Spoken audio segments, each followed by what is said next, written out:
Welcome to the Family Life Blended podcast. I'm Ron Deal. We help blended families and those who love them pursue the relationships that matter most. My dear friend, author and speaker Gayla Grace is again with me in the studio. Good to be here, Ron. So nice to have her every single time, and I am already smelling the turkey. Oh my goodness, can you believe it's that time? It is, and I am hungry. We have found the best smoked turkey ever. Really? And for the last few years, I will invest the money and go buy this, and it is incredible. Oh, wow. Okay, so you have turkey, not ham? We do. We are turkey people. Okay. Are you a ham person? We're turkey people, but we have both, actually. Okay. A lot of years, depending on how many people are around the table. Is that a blended family story? No, not really. Okay. Just some people in my family prefer ham. Okay. Yeah, they like to ham it up. Okay. Well, I'm already grateful for the 7 pounds I'm going to gain over the next couple of weeks eating my wife's pumpkin spice cake. And Grateful for gaining weight. I'm grateful because I know how good it's going to taste going down.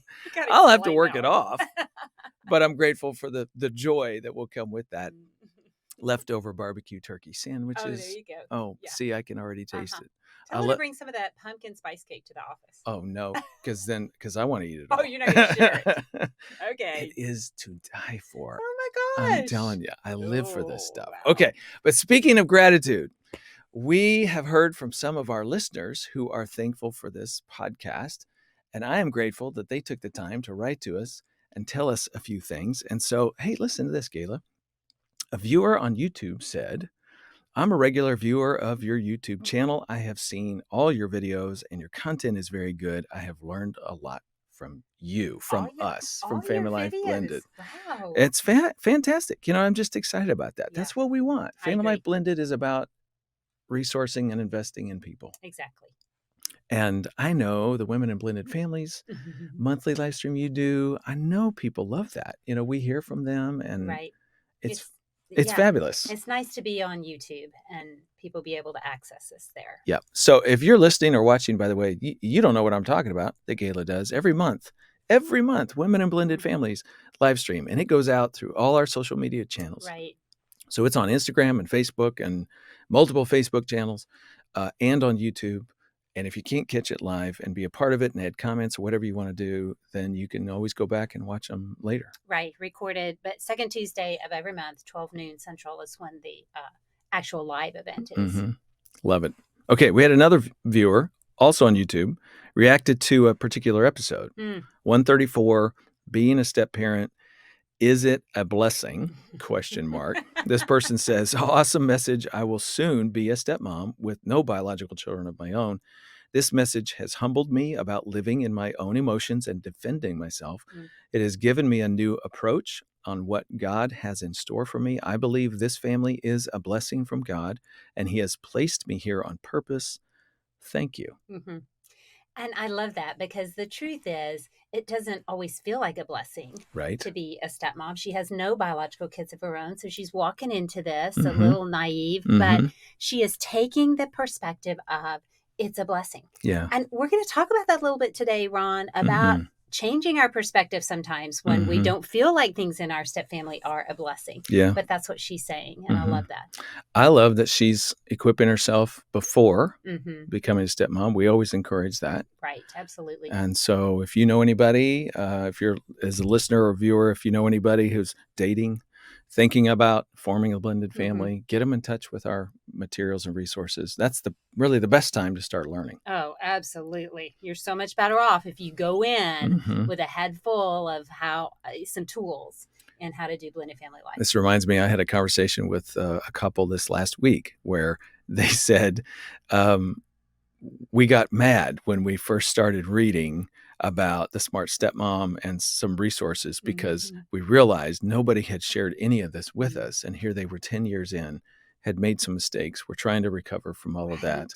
And learn it on the front end. Yeah, it's so much harder when you're 10 years in and you're trying to recover. And now you have to go back and redo and maybe apologize. Repair. Yes, it's so much harder that way.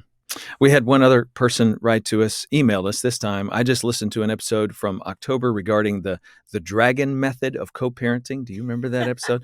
This these two people that I was talking to had this method about doing co-parenting and how you negotiate. It was really good. And this person says, I'm so excited to implement this with my very high conflict situation. Oh, goodness. By the way, that was episode 123. If you don't know what I'm talking about, go back and learn a little bit about the dragon method. It sounds horrible, but it's really meant to be helpful. And so that's great. Let me just say to our viewers and all of our listeners, we are thankful for you. We appreciate your encouragement. We appreciate you telling others about this podcast and the resources that we have at Family Life Blended. And we pray the hand of the Lord is on you, not just this holiday season that's coming up, but always. So thank you for listening, and thank you for being a part of our family, if you will. Absolutely. We're going to talk about gratitude. We're going to talk some about unity today. Mm-hmm. I know at this past year's Blended and Blessed, you were one of our speakers, and you talked some around some of these themes. I did. You want to share some of those thoughts? So just to start, I feel like when we have a heart full of gratitude, we're much more likely to want to move toward connectedness in our relationships. Sometimes in blended families, that doesn't happen naturally. Sometimes there's things we don't feel gratitude towards. And for me, Ron, I go back to Romans 12:2. Don't conform to the patterns of this world, but be transformed by the renewing of your mind. The patterns of this world are selfishness and what we want and what works for us. And yet in blended families, if we can move more towards, and this requires asking the Holy Spirit's help, renewing our mind towards whatever hard dynamic is that we have that we don't feel grateful for. So let's say, for instance, even the stepmom who wrote in, and she's really trying to take a perspective of gratefulness as she steps into this family. But maybe as a stepmom, you have a prickly stepchild that you don't feel grateful for, and you're not moved towards unity. And yet, if you consider a different perspective, I'm going to ask God to help me renew my mind so that I can think about what I am grateful for in regards to the stepchild. Maybe it's things like, I'm grateful for the influence that I can have as a stepmom that is different than anybody else as they pour into this child. I'm thankful for that. Lord, thank you. Allow me to keep an attitude of gratitude, even when it doesn't feel natural for me. I love the little quote from Kurt Thompson who says, pay attention to what you're paying attention to. Yes. And so if I'm paying attention to negativity about this child, boy, is it a mental game. Boy, is it, this renewing your mind stuff means you have to take those negative thoughts captive. Right. And I think I hear you saying, shift to something positive. Where can you find gratitude? This is not to turn a blind eye to hard things that are really taking place. We're not saying that. We're not being Christianese here. What we are saying is look for something you can be grateful for. Right.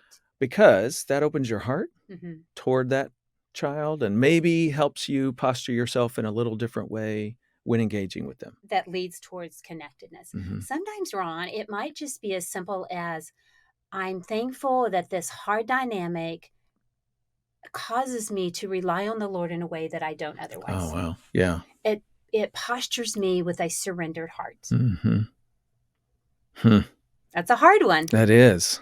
But if we move down the road and we look back at things, and oftentimes it's those hard dynamics that have put us in a posture of surrender to the Lord. I'm always thankful for that. In the long run, I might not be thankful for it in the minute. Yes, there you go. And that's good. And I think that's important to acknowledge that, this can feel like, here I go, I'm having to make another sacrifice. I'm doing all the work. Why is this not working in my benefit? What's necessary for that long-term gain? I'm just sitting here reflecting on, I've been listening. I like to listen to the Bible Project podcast. Oh, yes. And viewer, listener, if you don't know what the Bible Project is, look it up online, YouTube, and their podcast as well. It's just phenomenal stuff. And they were just talking about the golden rule. Okay.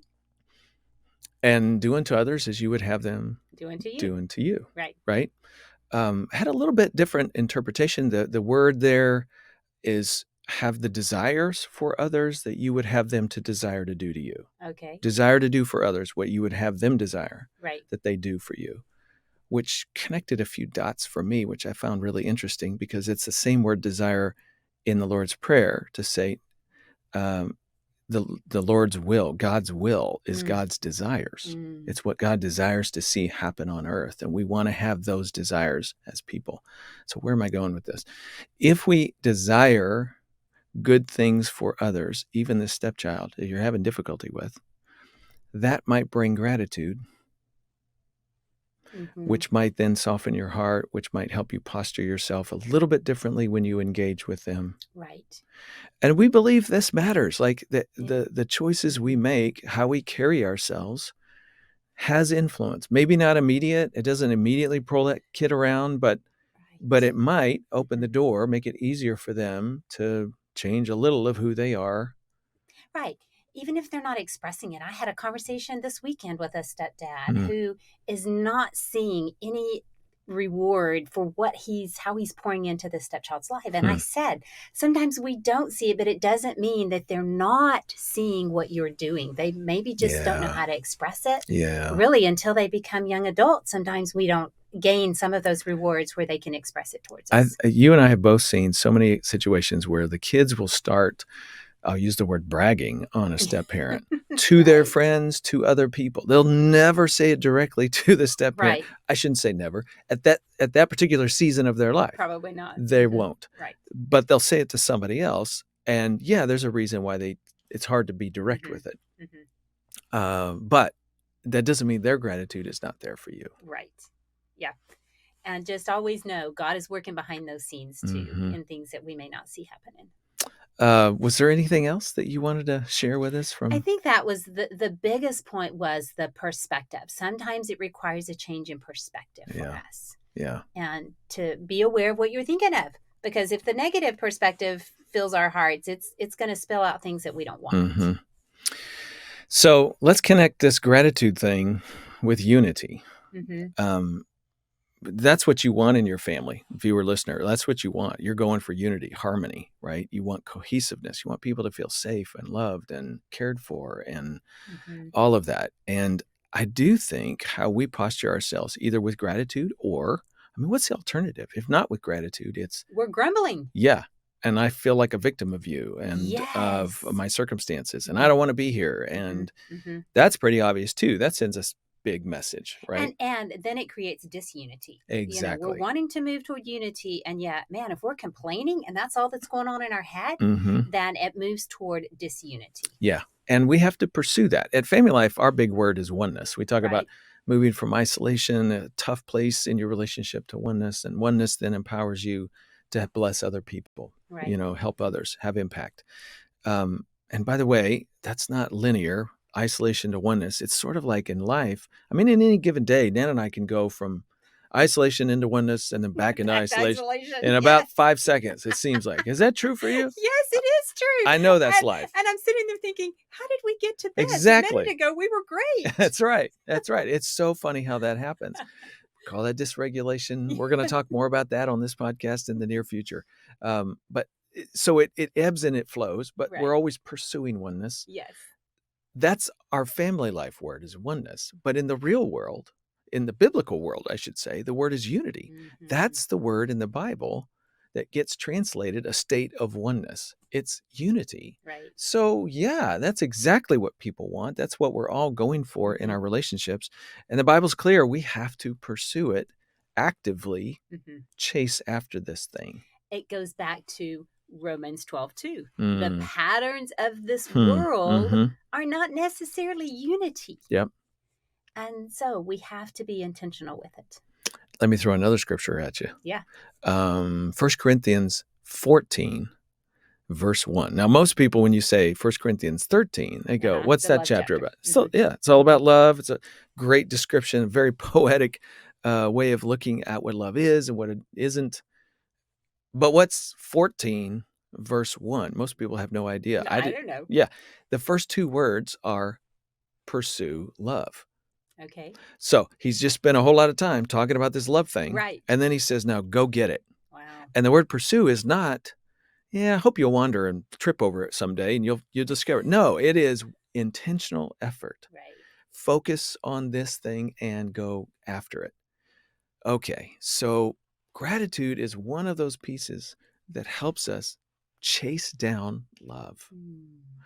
Doesn't mean you get it today. Doesn't mean it's going to materialize and be a two-way street in any difficult relationship. But you do what you can to move in that direction and prayerfully hope and hold on to the idea that maybe someday it'll come around. Yeah, and it's that verb, pursue. It's an action word. It is. Go get it. Yes, and there are so many ways that we can do that. Some of them are really small ways. I think about a stepmom that was telling me about her stepdaughter at like a volleyball game or something, that she was going to the stepmom to watch the stepdaughter. And the stepdaughter would not acknowledge the stepmom because her biological mom was there. And I said, well, how did you react to that? And she said, well, I did the same thing. I didn't acknowledge her. And I said, but let's talk about our position as the adult here. Yeah.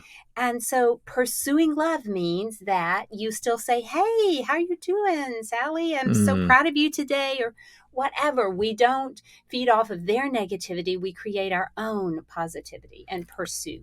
It's so understandable why somebody would perceive rejection and then say, I'm going to dish it right back. It's understandable that that's the way we find ourselves reacting. That's the natural pattern of the world. It is. Right. But we got to overcome that. Yes. Otherwise, we're just, you pause and you think, can I just talk about sequencing for a second? I had no idea we were going to talk about this, but we're going to go there. So the way we sequence interactions in relationships is always self-serving.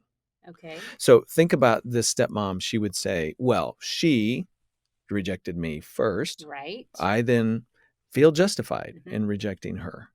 So the sequence is she did, so I did. Right.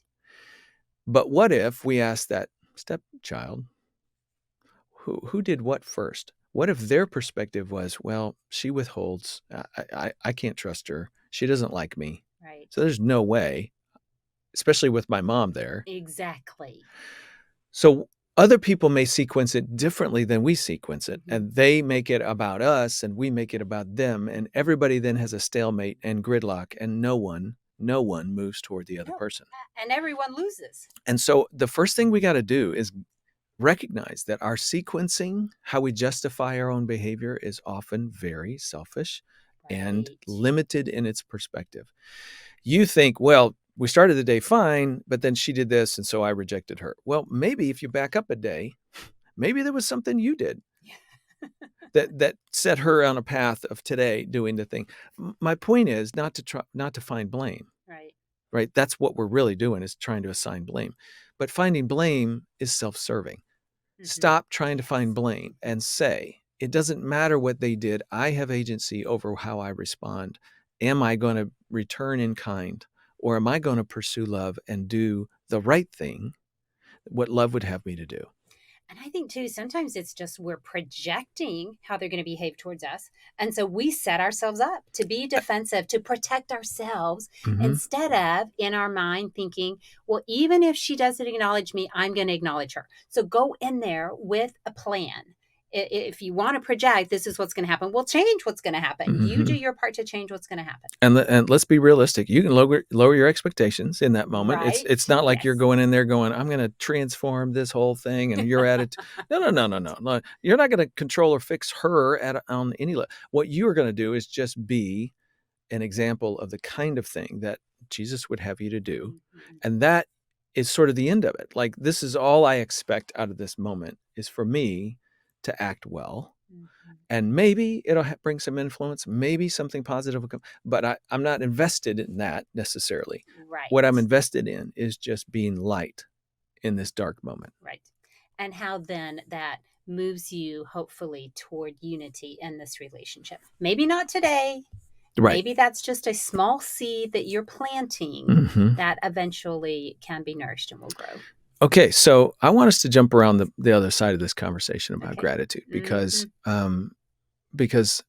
sometimes there's just not much to be thankful for. Yeah.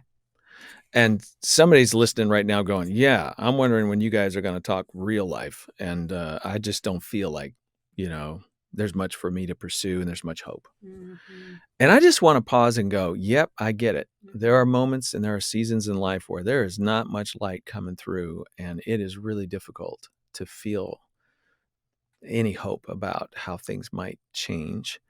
And so maybe, oddly enough, in this season of thankfulness that we're all facing with Thanksgiving around the corner, slowing down and lamenting would be an appropriate thing to do. Yeah. I mean, Ron, can I share a non-step family situation with you? Sure. Because, for me, my first grandchild was born out way on the other side of the world, lives there. Mm-hmm.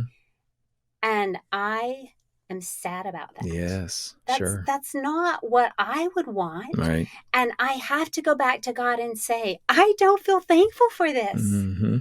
And yet I also can say, but I am thankful for what you're doing in their lives over there. I'm thankful that you've given me a healthy grandchild that was here for 3 weeks in the summer for our son's wedding. And be thankful for those little pieces, but it doesn't keep me from being sad. Yep. My daughter sent me a video of her giggling, her first little laughing. I cried. I didn't laugh with her. I cried. Because you weren't there. Yes. Couldn't feel it, experience it. Yeah. Right. It's hard. It is hard. Lament and grief and sorrow and sadness is something we talk about frequently on this podcast and in our materials.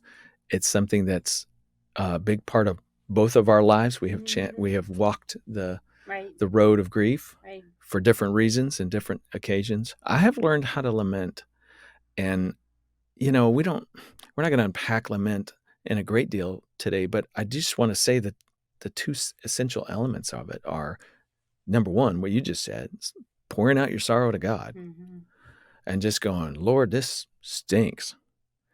And then reminding ourselves of what is true about God. Right.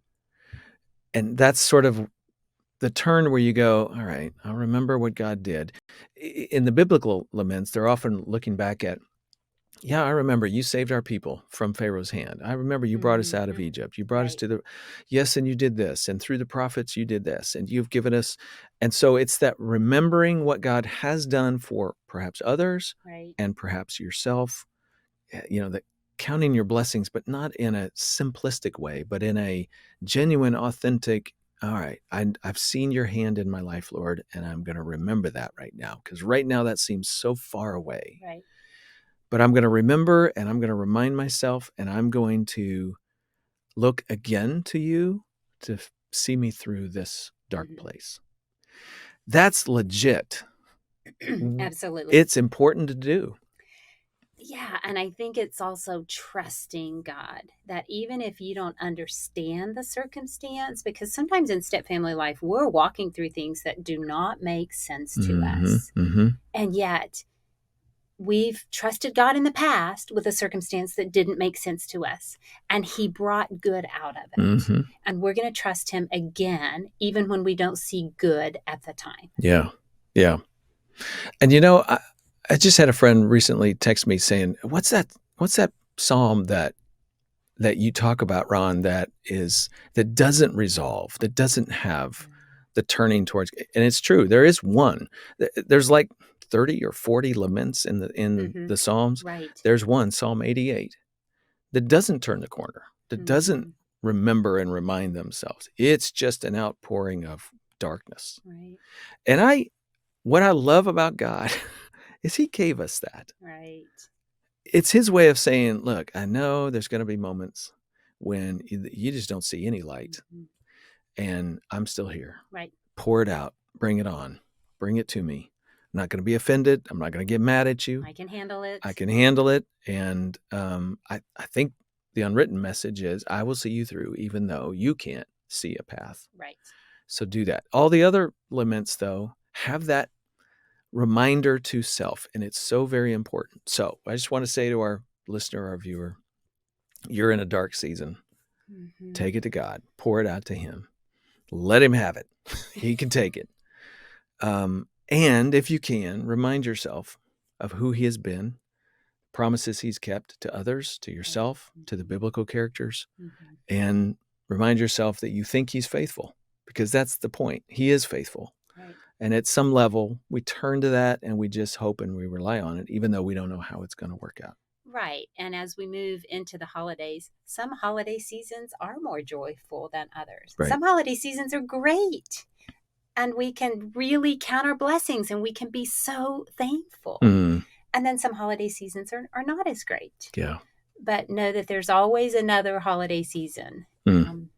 We've talked about this piece before. I'd love you to just comment on it. You know, even if most things aren't going fabulous for you in your life or your family right now, but there's one thing that does feel good, give yourself permission to enjoy it. Yes. You can hold joy and grief at the same time. Yep. Sometimes that's part of our healing, as God allows us to see pieces that there is joy over here, even though there's grief over here. Mm-hmm. And don't feel guilty on days that you have good things going on. Experience those, even if you're in the midst of a season that has a lot of grief in it. Okay, let's go back to pursuing love. And what are some strategies that people might think about this holiday season to pursue love, pursue relationship, and build oneness? Well, let's talk about traditions. Okay. I mean, isn't that a great one? Yes, it is. And for me, traditions is about finding things that you have in common with those in your family, asking for their opinion. You don't have to have all the say in it. What do you guys want to do? What would be fun as a family? It's not drudgery. It's fun. Right. So everybody needs to kind of buy in and do things together that work for you as a family. I'm keying in on the word fun. Yes.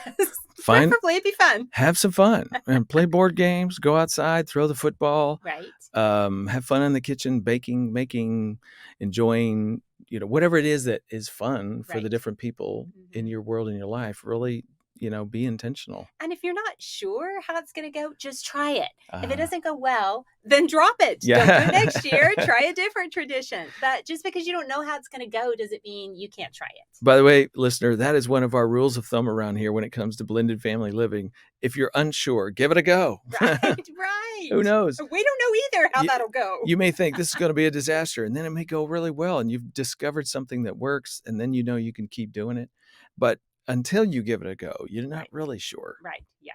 So if you're new to this family journey, everything you do is not a tradition yet. Right. You may be discovering a tradition or something that in 5 years will be called a tradition. Right. But you'd have to repeat it by definition for it to be a tradition. You do. Some of our family likes to get in the car and go look at Christmas lights, even to the point of kind of scoping them out. You can get the top 10 in your town. But there's some who don't like that. So one year, some of those who don't like that wasn't there for the holidays. They couldn't come. So I'm like, we can do this tradition because this person's not here. So be creative. There you go. In whatever works. There you go. Find what you have in common. Visiting extended families. Sometimes for blended families, that's a good thing. We're going to get to see grandma, grandparents, step-grandparents, whatever the case. That's finally an opportunity to spend some time together and maybe forge some new relationship there. Right. For others, though, it can be awkward. And it probably it's both. It's awkward and it's good. Especially in the beginning. I think definitely it's going to be awkward. Yeah. And even the whole trying to figure out the schedule. Well, how do we make this work? You can almost expect that there's going to be some awkwardness, but it doesn't mean that you shouldn't do it. Right. Don't plan to spend the whole day there. Exactly. One of the things that I was just thinking of for my family that has been so important to us is movies. Oh, yeah. We have our holiday movies, and we're going to watch them, and we're going to laugh again. And same movie. We're going to quote the lines for the next 3 days, and all that kind of stuff. Yeah. Those are the special opportunities. Right. That's the power of traditions, what I'm trying to say. It becomes a marker, a thing that we kind of unite around. And you look forward to. And no matter how silly it is, right. there's value in it. Yeah. So try to pursue those as much as you can. It creates belonging as a blended family. And that's what we're looking for. Right. And traditions are really a part of that. Well, okay. I would like to end our time by just reading Psalm 100. Okay. And I'm just sharing this as a reminder to all of us that we have much to be grateful for, to be thankful for, and that turns into praise.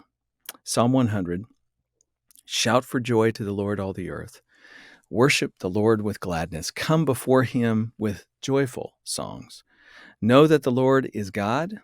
It is he who made us, and we are his. We are his people, the sheep of his pasture.